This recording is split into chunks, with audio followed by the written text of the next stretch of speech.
Selamat sore semua, selamat menyaksikan video kami. Kami dari kelompok 4 akan menjelaskan video kami yang bertema Sejarah Bahasa Indonesia. Tujuan video dalam Sejarah Bahasa Indonesia adalah: yang pertama, menjelaskan asal-usul dan perkembangan bahasa Indonesia dari masa ke masa. Yang kedua, menumbuhkan kesadaran akan pentingnya bahasa Indonesia sebagai identitas dan pemersatu bangsa. Yang ketiga, membantu pelajar memahami peristiwa penting seperti Sumpah Pemuda dalam perkembangan bahasa Indonesia. Baik, di sini saya akan memberikan kesempatan kepada rekan saya untuk membacakan pertanyaan-pertanyaan yang berkaitan dengan sejarah bahasa Indonesia. Jelaskan secara analisis bagaimana proses historis perkembangan bahasa Indonesia dari bahasa Melayu hingga menjadi bahasa nasional dan bahasa negara. Sertakan 3 faktor sosial politikal yang mendukung pembukaan bangsa Indonesia dan Sumpah Pemuda 1928, serta bagaimana perkembangan ini mempengaruhi penyebab ajaran Katolik di Indonesia. Proses historis perkembangan bahasa Indonesia dari bahasa Melayu hingga menjadi bahasa nasional dan bahasa negara melibatkan beberapa tahapan penting. Yang pertama, bahasa Melayu sebagai lingua franca. Bahasa Melayu telah lama digunakan sebagai bahasa penghubungan lingua franca di wilayah Nusantara karena sifatnya yang sederhana, mudah dipelajari, dan digunakan dalam perdagangan.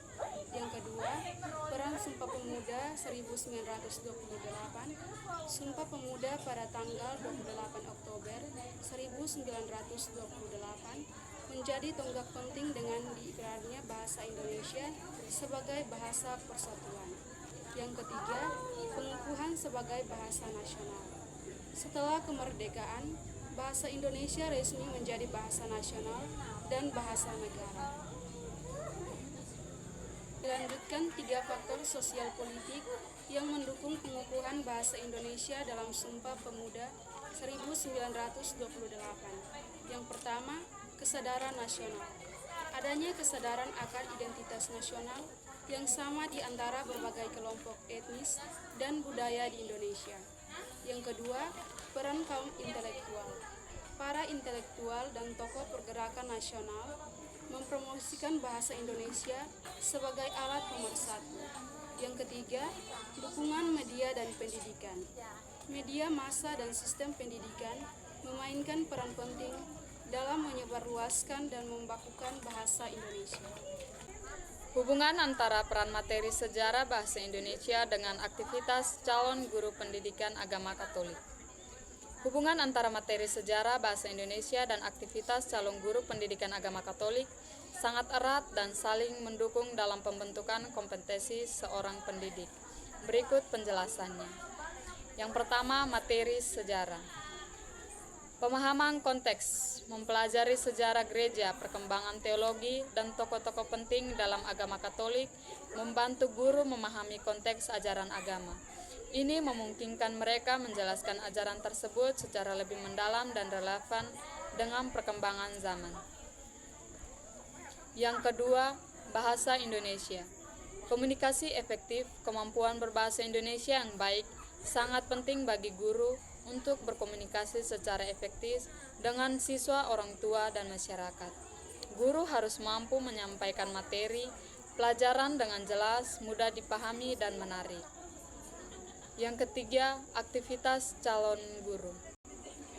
Perencanaan pembelajaran, calon guru menggunakan pengetahuan sejarah dan kemampuan berbahasa Indonesia untuk merencanakan pembelajaran yang efektif.